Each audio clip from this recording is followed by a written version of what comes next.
आइए सुनते हैं उत्पन्ना एकादशी की कथा। तो बोलिए प्रेम से भगवान विष्णु की जय, माता लक्ष्मी की जय, एकादशी माता की जय, भगवान श्री कृष्ण की जय, सर्वदेवी देवता की जय। श्री सूत जी बोले कि हे विप्रो, भगवान श्री कृष्ण ने विधि सहित इस एकादशी महात्म्य को, जो कि अर्जुन से कहा था, प्रभु में जिनकी श्रद्धा है वे ही इस व्रत को प्रेम पूर्वक सुनते हैं और इस लोक में अनेक सुखों को भोग कर अंत में वैकुंठ को प्राप्त करते हैं। एक बार अर्जुन ने भगवान श्री कृष्ण से पूछा कि हे जनार्दन, एकादशी व्रत की क्या महिमा है? इस व्रत को करने से कौन सा पुण्य प्राप्त होता है? इसकी विधि क्या है? सो आप मुझे बताने की कृपा करें। अर्जुन के यह वचन को सुनकर भगवान श्री कृष्ण ने कहा कि हे अर्जुन, सर्वप्रथम हेमंत ऋतु के मार्गशीर्ष माह के कृष्ण पक्ष की एकादशी का व्रत करना चाहिए। दशमी के दिन, जो कि संध्या को दातून करनी चाहिए और रात्रि को भोजन नहीं करना चाहिए, सूर्यास्त से पहले ही भोजन ग्रहण कर लेना चाहिए।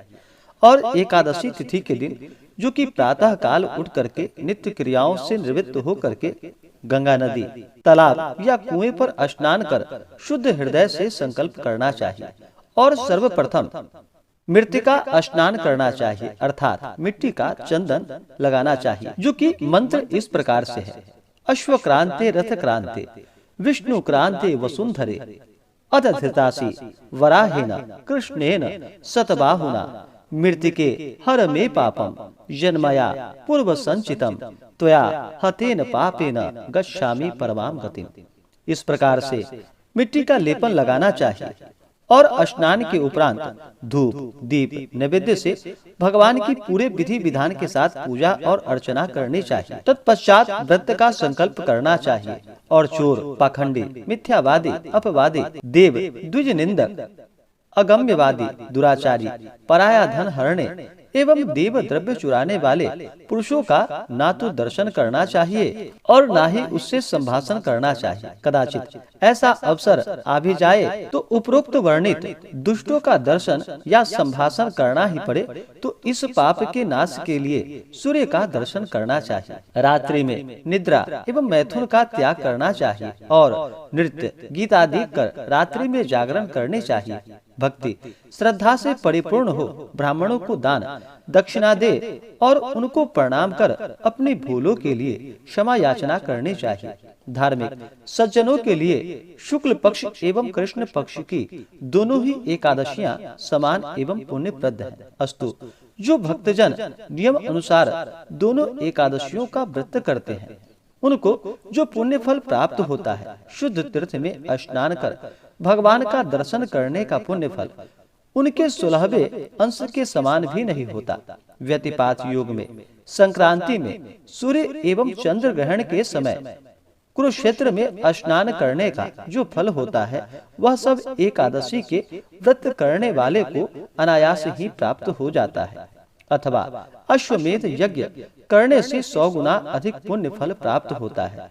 1000 तपस्वियों को 7000 वर्ष भोजन कराने का धर्म पुण्य प्राप्त होता है। वेद, वेदांग तथा पुराण एवं सहस्त्र गोदान का जो फल प्राप्त होता है, 10 ब्राह्मणों के भोजन कराने के पुण्य फल से 10 गुना अधिक पुण्य फल एक ब्रह्मचारी को भोजन कराने से होता है और 1000 गुना अधिक कन्या एवं भूमिदान के देने से होता है और इससे 10 गुना अधिक पुण्य भूखे को खिलाने से अन्नदान करना अत्यंत ही महान एवं अनुपम पुण्य है।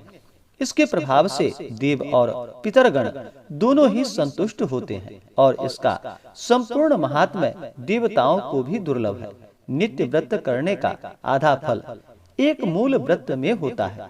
तीर्थ करना तभी तक महत्व का है, दान एवं नियम भी तभी तक पुण्यप्रद है जब तक कि एकादशी का व्रत न किया गया हो।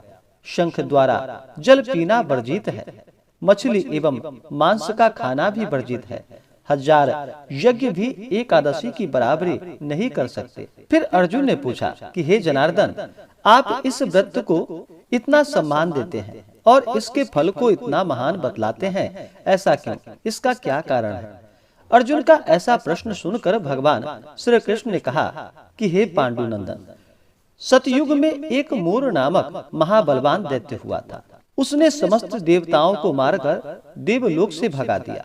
देवराज इंद्र मूर के डर से इधर उधर मारे फिरने लगे। अंत में महान दुख से पीड़ित हो अब देवताओं को साथ ले भगवान शंकर के यहाँ कैलाश पर्वत पर जाकर उनकी अनेकों प्रकार से विनय कर अपनी दुख गाथा उन्हें सुनाई और कहा कि प्रभु, आप कृपा कर ऐसा कोई उपाय बतलाइए जिससे देवताओं सहित मैं इस महान विपत्ति से मुक्त हो जाऊं। देवराज इंद्र की ऐसी बात को सुनकर भगवान शंकर ने कहा कि देवराज, आपको भगवान विष्णु की शरण में जाना चाहिए, क्योंकि वही सबके संकटों को हरने वाले हैं। भूतपति भगवान शंकर की ऐसी वाणी को सुनकर देवराज इंद्र देवताओं सहित भगवान विष्णु के लोक को गए। वहां जाकर देखते हैं कि भगवान विष्णु शंख चक्र गदा पद्म धारण किए हुए शेष शैया पर शयन कर रहे हैं और श्री लक्ष्मी जी उनकी चरण सेवा कर रही हैं। ऐसा भगवान वासुदेव को अवलोकन कर इंद्र महान आनंदित हुए और देवताओं सहित नतमस्तक होकर स्तुति करने लगे कि हे देवादिदेव, आपको नमस्कार है। हे दैत्य विनाशक मधुसूदन पुंडरीकाक्ष, हम लोगों पर दया कीजिए। हे प्रभु, दैत्य के भय से भयभीत हो ये समस्त देवता मेरे साथ आपकी शरण में आए हैं। इनकी रक्षा कर इन्हें अभय कीजिए, क्योंकि आप ही गदाधर जगत को उत्पन्न करने वाले, पालने वाले एवं संहार करने वाले हैं तथा गौ, द्विज और देवों के हितकारी हैं। हे प्रभु, क्षिति, जल पावक, गगन और शमीर सब आप ही हैं, क्योंकि आप ही संसार के रचयिता हैं। कहने का तात्पर्य यह है कि आप समस्त विश्व सर्वव्यापक निर्गुण एवं सगुण आप ही हैं। आपकी इच्छा के बिना एक पत्ता भी नहीं हिल सकता। भगवान, आप घट घट व्यापी, अनादि, अगम्य एवं अतुलित बलशाली हैं।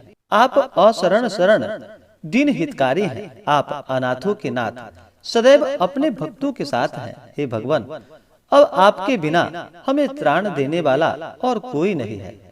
त्राहि माम, त्राहि माम, त्राहि माम, रक्षा करो प्रभु, रक्षा करो। हम लोग आश्रयहीन, कटी हुई गुड्डी के समान इधर उधर मारे फिरते हैं। अस्तु, हमें अभय दान दीजिए। देवराज इंद्र सहित देवों की इस प्रकार विनय सुनकर भगवान विष्णु प्रसन्न हो गए और उनसे बोले कि राजन, क्या बात है, आप लोग इतने भयभीत क्यों हैं?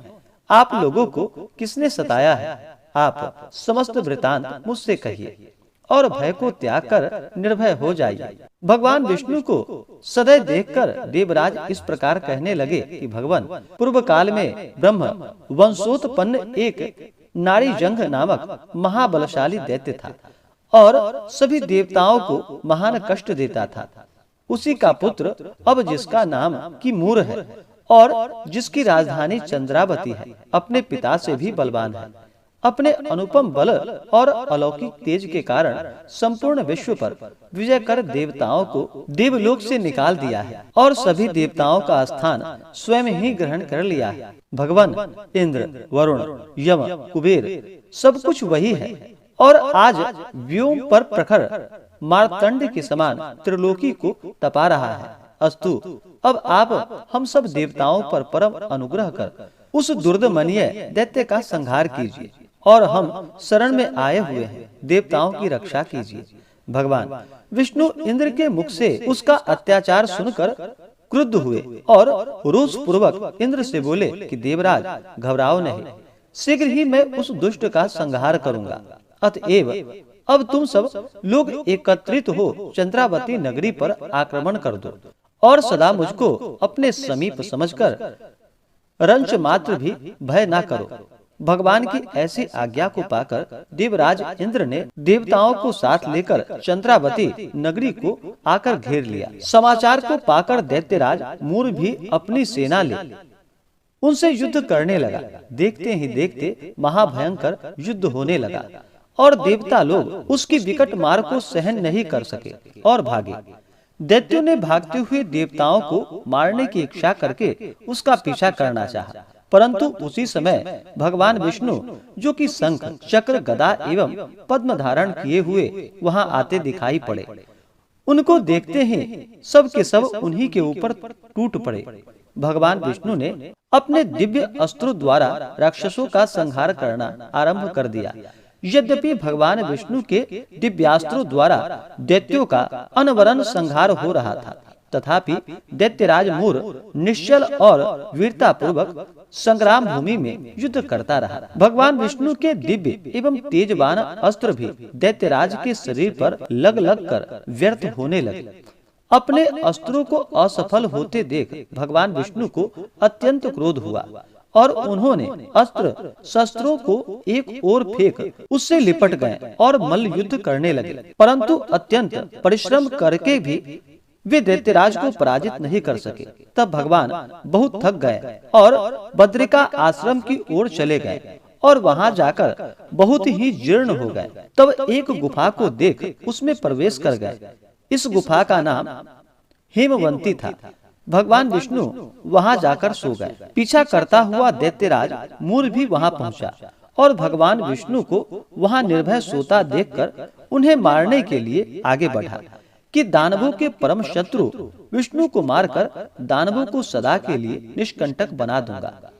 उसी समय भगवान विष्णु के शरीर से दिव्यास्त्रों को धारण की हुई एक स्त्री उत्पन्न हुई और आगे बढ़कर दैत्यराज से युद्ध करने लगे। दानवराज उस स्त्री का अस्त्र संचालन देख चकित हुआ और सोचने लगा कि रुद्र के समान पराक्रम वाली यह उग्र रूप धारण स्त्री को किसने उत्पन्न किया है, जिसके बाण इंद्र के वज्र से भी भीषण और घातक है। मुहूर्त मात्र में ही उस कन्या ने दानवों की विकराल सेना को नष्ट कर डाला। तब दानवराज ने अत्यंत वेग पूर्वक आक्रमण किया, परंतु उसने दानवराज के समस्त अस्त्र बेकार कर उसे एकदम विरथ कर दिया। तब वह अत्यंत क्रोध कर मल्ल युद्ध करने के लिए उनकी ओर बढ़ा, परंतु यह भी न हो सका, क्योंकि उस कन्या ने एक ही घूसे में उसको पृथ्वी पर गिरा दिया। वह पुनः आगे बढ़ने के लिए उठा। यह देख उसने दानवराज का मस्तक काट लिया और धड़ वही पृथ्वी पर गिरकर छटपटाने लगा। साथ के दैत्यगण पाताल लोक में भाग गए। उसी समय भगवान विष्णु की निद्रा भंग हुई और वह उठकर बैठ गए। तब वह कन्या हाथ जोड़कर कहने लगी कि भगवान, अब मुझे क्या आज्ञा है। उसके ऐसे वचनों को सुनकर विष्णु जी अत्यंत प्रसन्न हुए और बोले कि हे देवी, तुम कौन हो? इस दुष्ट राक्षस को मारकर मुझे किसने त्राण दिया है? भगवान विष्णु के ऐसे वचन को सुनकर उस कन्या ने कहा कि हे प्रभु, यह क्षुद्र कार्य आपके अंश से उत्पन्न मैंने ही किया है। हे शत्रु दमन कारण, मैं आपकी ही शक्ति हूँ। उसके ऐसे वचन को सुनकर विष्णु जी बोले कि हे निष्पापे, इस दैत्य के मारने से मैं तुम पर अत्यंत प्रसन्न हूँ, क्योंकि तुमने समस्त देवताओं को अभय कर दिया है। अतः अब तुम मनोवांछित वरदान को मांगो। भगवान के ऐसे वचन को सुनकर वह कन्या बोली कि हे भगवान, यदि आप सचमुच ही मुझ पर प्रसन्न हैं और वर देना ही चाहते हैं, तो कृपा कर यही वर दीजिए कि आज का दिन मेरे ही नाम से प्रसिद्ध हो और आज के दिन व्रत करने वाले को मैं समस्त पापों से मुक्त कर सकूं और उपवास का आधा पुण्य एक बार भोजन करने एवं रात्रि भोजन में भी प्राप्त हो और अपनी इंद्रियों को दमन कर मेरे दिन संपूर्ण व्रत करने वाले को विष्णु लोक की प्राप्ति हो। भगवान ने कहा एवमस्तु, अर्थात ऐसा ही होगा। तुम एकादशी तिथि को उत्पन्न हुई हो, अतएव तुम्हारा नाम भी एकादशी ही होगा और एकादशी व्रत करने वाले के सारे पापों को नष्ट कर मैं परम पद दूंगा, क्योंकि तृतीया, अष्टमी, चतुर्दशी और एकादशी तिथियां मुझे अत्यंत प्रिय है। इस प्रकार वरदान देकर भगवान अंतर ध्यान हो गए और एकादशी, जो कि मनोवांछित वर को पाकर अत्यंत ही प्रसन्न हुई। हे पांडुनंदन, एकादशी व्रत करने वाले से मैं अत्यंत ही प्रसन्न रहता हूँ। उसके शत्रुओं का सदैव ही संहार करता हूँ और उसे उत्तम पद देता हूँ। एकादशी की उत्पत्ति का वृतांत मैंने तुमको सुना दिया। एकादशी पापों का नाश करने वाली है। शुक्ल एवं कृष्ण दोनों ही पक्षों की एकादशी जो कि समान होती है। दोनों ही पक्ष के व्रत करने वाले उत्तम लोकों में स्थान पाते हैं। एकादशी का व्रत करने वाले एवं भगवान विष्णु की एकादशी व्रत महात्म्य की कथा को सुनने और सुनाने वाले दोनों ही धन्य हैं। उनको अश्वमेध यज्ञ का फल अनायास ही प्राप्त होता है। जो परम वैष्णव हैं और भक्ति पूर्वक भगवान विष्णु की कथा को श्रवण करते हैं, वे अपने 3 कोटि पुरुषों के साथ विष्णु लोक में स्थान पाते हैं। एकादशी महात्म्य का एक अंश भी सुनने वाला ब्रह्म हत्यादि पापों से छूट जाता है। संसार में न वैष्णव धर्म के समान कोई धर्म है और न ही एकादशी के समान कोई दूसरा व्रत है। तो बोलिए प्रेम से भगवान विष्णु की जय, माता लक्ष्मी की जय, एकादशी माता की जय, भगवान श्री कृष्ण की जय।